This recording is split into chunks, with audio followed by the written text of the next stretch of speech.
नमस्कार, मैं प्रबल प्रताप शाही और आज आप देख रहे हैं माई टेक विद प्रबल प्रताप शाही। और आज माई टेक में मैं वर्तमान जो परिस्थिति, राजनीतिक परिस्थिति चल रही है देश में और खासकर कांग्रेस पार्टी पर मैं कुछ ने मत रखना चाहता हूं। मेरे हिसाब से कांग्रेस पार्टी को और खासकर राहुल गांधी को भी अब रीथिंक करना जरूरी। जिस हिसाब से राजस्थान में जो कल एक पॉलिटिकल सिनेरियो चेंज हुआ है, उसके बाद राहुल गांधी इस देश के अंदर कम्युनल हार्मोनी को, सांप्रदायिक सौहार्द को बढ़ाने के लिए, नफरत को खत्म करने के लिए, भारत को जोड़ने के लिए एक पदयात्रा कर रहे हैं, जो कन्याकुमारी से निकलकर अभी केरला पहुंची है। हो सकता है 30 तारीख को वो कर्नाटक पहुंच जाएगी और उनका लक्ष्य है कश्मीर श्रीनगर जाने का। कुल 3800 किलोमीटर, 3500 से 3800 किलोमीटर की कुल यात्रा है और 150 दिनों की यात्रा है। मुझे लगता है कि जिस तरीके से राहुल गांधी ने 2019 के मई में जो इलेक्शन हुआ था और उसमें जो हालत थी कांग्रेस पार्टी की, उसकी हार का जिम्मेदारी लेते हुए इस्तीफा दिया था, यह बहुत बड़ा कदम था। कांग्रेस अध्यक्ष रहते हुए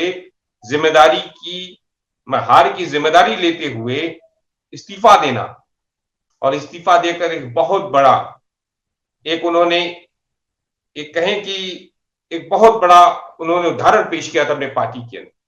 लेकिन वहीं पर तमाम वो लोग जो मोह माया को त्याग नहीं पाए, अपने पदों पर बैठे रहे, वो सारे लोग अपने संगठन के अंदर हो या सरकारों में हो, वो मंत्री बने रहे, उन्होंने कोई जिम्मेदारी नहीं। मुझे लगता है कि यह समय है जब राहुल गांधी इस देश के अंदर एक बहुत बड़ी यात्रा निकाल रहे हैं और उनके साथ सैकड़ों की संख्या में, हजारों की संख्या में लोग चल रहे हैं। और जिस तरीके से उनको अभी तक भारत के जनमानस, दक्षिण भारत के जनमानस ने जिस तरीके से अपना प्रेम उमेड़ा है, उनका वो लेड़ा है, उमड़ा है जनसमूह, मुझे लगता है कि भारत को एक करने में जो ताकत राहुल गांधी ने लगाई है, उसको चाहे चला जाएगा अगर राहुल गांधी के अलावा कोई दूसरा कांग्रेस का अध्यक्ष बनेगा। क्योंकि जिस मोटिव से राहुल गांधी उस यात्रा को कर रहे हैं, पैरों में छाले हैं, गर्मी है, तपन है, हवाओं की थपेड़े हैं, कभी बारिश है, कभी कुछ है, उनके साथ जो पदयात्री, जो लोग इस तप और त्याग को कर रहे हैं, वह कोई दूसरा आदमी जो पद पर बैठेगा उसको उस चीज की कोई समझ नहीं होगी। तो यह मुझे लगता है कि राहुल गांधी को, खासकर राहुल गांधी को सोचना चाहिए और भी लोगों को सोचना चाहिए कांग्रेस के अंदर कि भारतीय जनता पार्टी क्यों राहुल गांधी के ऊपर हमलावर थी। क्योंकि जितने दिन से राहुल गांधी पदयात्रा कर रहे हैं, उतने दिन से भारतीय जनता पार्टी पर हमलावर होती जा रही। एक से एक झूठे आरोप, एक से एक झूठे ट्वीट, एक से एक झूठे सोशल मीडिया में एजेंडे उछाले जा रहे हैं। हद तो तब हो गई कि जब वो अपनी भांजी के साथ बैठे हैं और उस पर भी गलत बयानी भारतीय जनता पार्टी के आईटी सेल ने किया। वो तो लोगों ने जवाब दिया, तो भारतीय जनता पार्टी के आईटी सेल को वापस अपने कदम खींचने पड़े। रोज गलत गलत बयान, रोज गलत गलत ट्वीट, रोज गलत गलत फोटो पोस्ट करके भारतीय जनता पार्टी इस यात्रा की हवा निकालना चाहती। वो घबराई भी, वो घबरा इसलिए गई है क्योंकि मीडिया के द्वारा एक झूठ परोसा जा रहा था, एक एजेंडा चलाया जा रहा था कि इस देश में महंगाई नहीं है, इस देश में बेरोजगारी नहीं है, इस देश में कोई व्यापार में कोई नुकसान नहीं है, सब कुछ सही चल रहा है। राहुल गांधी की यात्रा में जब लोग जुड़ रहे हैं, जब बेरोजगार नौजवान आकर जुड़ रहे हैं, जब ऑटो ड्राइवर्स अपनी समस्या लेकर आके कह रहे हैं, जब स्वयं सहायता समूह की महिलाएं आकर अपनी बातें कह रही हैं, जब किसान अपनी बातें आकर कह रहे हैं, तो समझ में आ रहा कि देश के अंदर कितनी बड़ी समस्या से देश घिरा हुआ है और नरेंद्र मोदी जी ने और उनकी सरकार ने 8 वर्षों से कोई काम उस पर नहीं किया। कितनी महंगाई बढ़ गई, कितनी बेरोजगारी बढ़ गई है, यह अब एक सेंटर स्टेज पर ये सारे मुद्दे आ रहे हैं। इसलिए भारतीय जनता पार्टी घबरा गई और भारतीय जनता पार्टी इसीलिए कांग्रेस पार्टी में खासकर राहुल गांधी पर हमलावर है, क्योंकि राहुल गांधी बिना लाग लपेट के, बिना डरे इनके मुद्दे को, इनके एजेंडे को बेनकाब कर दिया। तो मुझे लगता है कि अगर राहुल गांधी रीथिंक करें तो ही कांग्रेस पार्टी बच सकती। अगर वो सोच रहे हैं कि कोई दूसरा आदमी आकर, कोई नॉन गांधी फैमिली का आदमी आकर कांग्रेस पार्टी का अध्यक्ष बन जाएगा, जैसा जैसा भाजपा चाहती है, जैसा भाजपा चाहती है, वह एक एजेंडा सेट कर रही है कि राहुल गांधी का परिवार, राहुल गांधी हट जाए। अगर राहुल गांधी कांग्रेस पार्टी से हट जाएंगे तो वही होगा जो आज राजस्थान में हो रहा, वही हो, कल कुछ और किसी और प्रदेश में होगा, क्योंकि यहां पर जो लोग हैं उन्होंने अपने आप को एक सीमित दायरे में रखा हुआ है। कांग्रेस के और नेतागण, मैं सबका सम्मान करता हूं, लेकिन उनके पास वह एक लार्ज सोच नहीं है, एक बड़ा हृदय नहीं है। वह लोग अपने अपने बाड़ों में रह रहे हैं। उनके लिए कुर्सी मायने है, उनके लिए अपना पद मायने है। राहुल गांधी एक ही व्यक्ति कांग्रेस पार्टी के अंदर है जिसके लिए पद मायने नहीं है, कुर्सी मायने नहीं। जो उद्देश्य कांग्रेस पार्टी का होना चाहिए, जिस उद्देश्य के राहुल गांधी लड़ रहे हैं, मुझे लगता है कि राहुल गांधी को सोचना, मैं फिर से कहूंगा कि राहुल गांधी को रीथिंक करना चाहिए। मुझे लगता है कि कांग्रेस पार्टी के अंदर जो जिम्मेदार लोग हैं और भी हैं, उन्हें फिर से सोचना चाहिए कि राहुल गांधी को ही इस कांग्रेस पार्टी का अगला जो अध्यक्ष बने वो राहुल गांधी बने।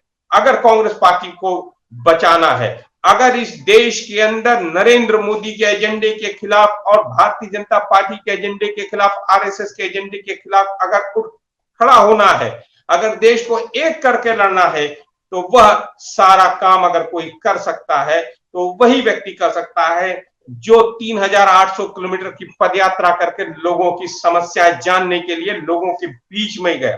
राहुल गांधी चाहता तो इस्तीफा नहीं दे सकते।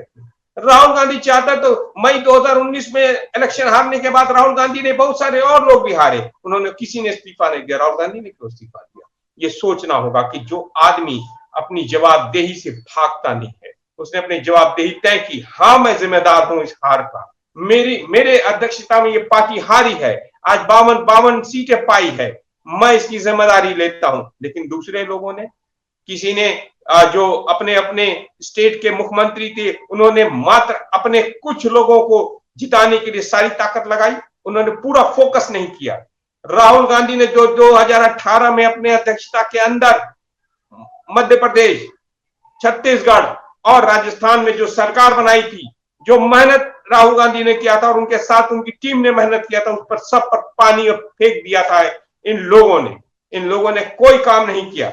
मुझे लगता है कि राहुल गांधी को सिंडिकेट कांग्रेस से हटकर अपनी यात्रा को लगातार जारी रखना, बेपरवाह हो जाए, परवाह ना करे ऐसे सिंडिकेट्स की। इनको रहना है रहे, इनको जाना है जाए, इनको छोड़कर जाकर दूसरी पार्टी बनानी है वो जाए, बनाए, जैसे जम्मू कश्मीर में बना रहे हैं, बनाए वहां पर जाकर, उसी तरह की पार्टियां बनाए।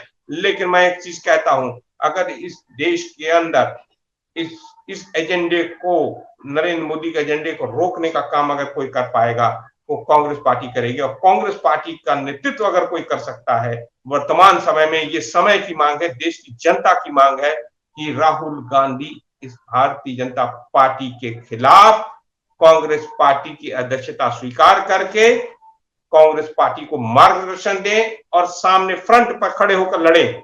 जब आप पदयात्रा कर लड़ रहे हो, जब लोगों के बीच में जाकर लड़ रहे हो, मुद्दे उठा रहे हो, तो अध्यक्ष कोई और बनेगा।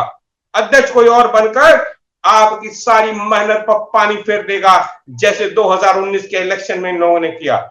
इसलिए ऐसे लोगों को, जो बाड़ेबंदी में रहना चाहते हैं, जो छोटी छोटी समझ रखते हैं, ऐसे लोगों के हाथों में अगर कांग्रेस पार्टी जाएगी तो कांग्रेस पार्टी खंड खंड हो जाएगी। और भारतीय जनता पार्टी चाहती यही है। आप मुझे बताओ कि भारतीय जनता पार्टी के अंदर जेपी नड्डा अध्यक्ष बनेंगे या कोई और बनेगा, उसको तय अब कोई और नहीं, नरेंद्र मोदी स्वयं करते हैं। वहां किसी से पूछा जाता है? वहां कोई नीचे से व्यवस्था बन के आ रही है? कोई चुनाव होता है? अब मनोनीत होते हैं, प्रदेश अध्यक्ष मनोनीत किए जाते हैं, राष्ट्रीय अध्यक्ष मनोनीत किए जाते हैं। राष्ट्रीय अध्यक्ष क्यों नहीं कर सकते? अगर नरेंद्र मोदी एक बार आंख दे दे तो वहां के अध्यक्ष जो है राष्ट्रीय अध्यक्ष जेपी नड्डा चू नहीं कर सकते। सारा काम बस नरेंद्र मोदी और अमित शाह करते हैं। वो तो चाहते ही है कि विपक्ष जो है कमजोर हो, जिससे हम आराम से चुनाव जीतते जाए, लड़ते जाए, जीतते जाए। इसलिए मैं फिर से यही कहना चाहूंगा कि राहुल गांधी को रिथिंक करके कांग्रेस पार्टी को रिथिंक करना चाहिए। मौजूदा समय की मांग, इस समय की मांग है, देश की जनता की मांग है, सबकी मांग है कि Rahul Gandhi will be next president of Congress. धन्यवाद।